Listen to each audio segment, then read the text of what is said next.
this video, we're going to talk about 7 sites that you should be on for your midterm rental. There are some oldies but goodies, and then there are some new emerging ones, and I'm going to talk about all of them. The countdown will start with the 7th, and it will go to number 1. It has nothing to do with traveling nurse websites or insurance. I may be losing you on that, but I did make a video about traveling nurse websites and how to reach out to them one-to-one. I will link to that below. But let me say this, I think it is not a good use of your time to go straight for traveling nurses or straight for insurance or a combination of the both. I think that those websites are hard to get in front of, so you waste a lot of energy trying to get in touch with the right person. The other reason why I don't think it's a good idea is because as the medium term space grows, the competition on those specific traveling nurse websites and stuff grow as well, and they're not necessarily equipped to handle that level of competition. So in the past it might have been fine when there weren't many people in the United States calling saying I have a property, but as you know, the space is really growing, so they are probably getting a lot of calls, not quite sure how to handle it. And my guess is that they kind of look at Airbnb anyways to find a lot of their rentals. So that's number 2. And then finally, number 3, why I don't think it does not make sense to go specifically for traveling nurses or insurance carriers is that it kind of adds a middleman element. So it's one more person that has a say in your rental, in your tenant situation, how much they'll pay, who you have to negotiate with if things go sideways. So I am a big fan of cutting out middle management. I think that sites that have a lot of competition and that are smaller are going to be harder to work with. And then finally, I just think that you'll get better coverage if you're on these 5 popular sites. So I will talk about that right now. There's some exciting sites emerging into this space besides the old standards, and we'll talk about them. All right, I am Erin Spradlin. I co-own Erin and James Real Estate. I am also a midterm rental and real estate consultant. You can email me if you want some consulting advice. I also wrote a book on midterm rentals. I actually wrote 2 books on midterm rentals. This is the second most recent one. This is the old one. She Still Deserves Love Too. This one has checklists and interviews and a breakdown of all the demographics that would want your property. This one is a straight up guide to how you do midterm rentals, and it's got call out tips and tricks, just all like tables, fun stuff that I've learned since I've started doing these videos. Okay, let's get into it. So coming in, the 7th place is KOPA, that is KOPA, which charges an 8% rental fee. Monthly rent for $1,000, you do it for 3 months, $3,000, they will take $240 out, so that is 8%. Stay for them is 4 months. The occupancy rate is 85%, and they have been founded since 2016. And when you go on the KOPA website, you'll see the cities that they service or where they're at. They'll also talk about how they compare to other sites. KOPA has been a player in the space for a while. I personally have not used them, but if you have, please drop your experience, what you liked or didn't like about KOPA in the comments below. Okay, and then number 6 is Blueground. Blueground is presenting themselves as a little bit higher end midterm rental company. I'm not sure if I agree with that because the first listing on Denver is listed for $18.90 a month, and it is in a very hot location, and I actually would think that that property would go higher for a monthly rate. So that said, they really lean into technology. Kind of their claim is that they have functional furnishing, Bluetooth speakers, fully stocked kitchen, premium bedding, and then they are in a number of different countries or in regions. So not only are they in North America, but they're in Central America, they're in the Middle East, they're in Europe. As far as what Blueground charges their landlords, it doesn't say on the website, so you'd have to dig a little bit deeper to find out what they're doing. But again, if you had a really high-end property, you might check out this website. Maybe their vetting is a little bit different or their standards are a little bit different, and if you're feeling uncomfortable about being on the larger platforms, Blueground might be where you want to be. Number 5 is Landing. Landing is actually hellolanding.com if you're trying to find it. They're in 375 different cities nationwide. Per their website, this is what they're claiming is special about them. Comfy, thoughtful design furnishing, a luxurious sleep experience, fully equipped kitchens, dedicated workspaces, smart TVs and fast Wi-Fi, premium amenities, plenty of storage, and thoughtful finishing touches.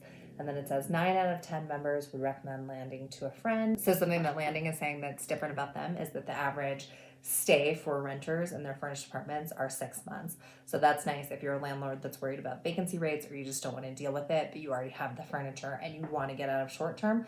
Landing might be a good option for you, because if the average stay is 6 months, then you can have your furnished rental on there and not deal with it for a while. And like KOPA, Landing takes an 8% rental fee off of that. This is actually very standard for a property manager. A property manager typically takes 8 to 12%. That is for a long-term rental. Like Landing will find you your tenant and they will manage it for you. Same with KOPA, and those are both for 8%. For Zillow Rental Manager. Zillow Rental Manager is obviously a big player in the long-term rental space, but I really like Zillow Rental Manager in the medium-term space because I think it's an untapped market. So I think if you go in there and you have your furnished rental and you just make it very, very, very clear that it's a furnished rental, then Zillow Rental Manager is a really good place to be. It is free to list on Zillow Rental Manager, and then it costs the tenant money if they want to do background or credit checks on there. And also, if you kind of want to supersize your listing, there's an option on Zillow Rental Manager to do it for $30. I think it's worth it because when you think about the amount of money that you lose each day that it's not rented, you actually do want to supersize it for the month with the assumption that it's going to get rented during that time, and cut down on the time that it's just sitting there vacant. I really like Zillow Rental Manager. I list mine on there and I actually got a great long-term tenant off of Zillow Rental Manager. My tip on that though is to take your first photo that's going to show up in Zillow Rental Manager, put it into Canva, and have it written across that photo that this is a furnished rental. That way you're not talking to people all the time that think that it's a non-furnished rental. Number 3, VRBO.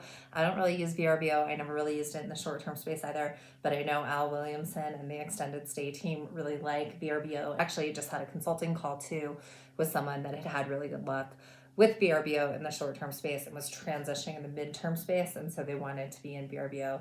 The cost is either $499 annually or 8% off of each listing. So again, KOPA, Landing, and VRBO are all 8% to be on the site, and I think KOPA and Landing may manage it for you, but they take 8% off of that. VRBO also has the $499 option. Zillow Rental Manager is free, and then Blueground wasn't exactly saying how much it cost. Okay, number 2, Furnished Finder, obviously the one that I've used for a long time, the one I'm a big fan of. Furnished Finder charges you $99 for the year and then a slightly cheaper rate if you want to go for 2 years. I only do mine for a year at a time because you might get a rental that lasts for a long time and you won't need that second year. I know that's confusing in the midterm space, but some people do come in and they want a furnished rental for longer. $99 for the year is a really good deal, especially when you consider the example KOPA gave, which was you had a 3-month rental, you were going to make $3,000 and they were going to take $240. So that's already double the price of what Furnished Finder would cost you. And then finally, my number 1, I sometimes get pushback on this. I do not care. I feel strongly about it, is Airbnb. Airbnb is an amazing product, amazing software. They're going to take 3% of the total rental for anything that you get. So that's actually much cheaper than the competition. The other beauty of Airbnb is the scale and the volume. And then also Airbnb is strongly going after the space. So I think that when you have these tech companies and they have this kind of money and this kind of power and this kind of name recognition, you don't want to ignore them. And it's actually smarter to be on those sites. So Airbnb is my number 1. Furnished Finder is my number 2. VRBO is my number 3. Zillow Rental Manager is number 4, but like Airbnb, I really think you should pay attention to Zillow Rental Manager because they have a lot of money and a lot of name recognition. Number 5 is Landing. So they're fairly new to the space. They're charging 8%.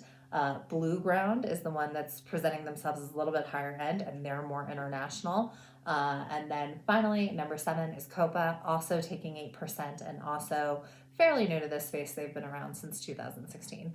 So I think doing research on those platforms is a better use of your time than trying to go straight to insurance or nursing. And that's just because you're going to get wider coverage. And you may be wondering, well, who else would rent from me if not nurses or people looking for insurance? And there's lots of people that will rent from you. There's remote workers. That's why I wrote a book about trying to rent to remote workers, is because they are the biggest rental pool in the future for the medium term space.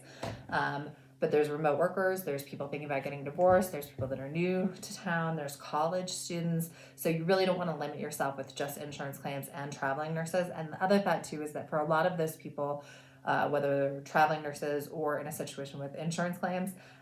They're going to be looking on those big platforms anyways for their stay. So you're going to attract a lot of them without going one-to-one with those carriers.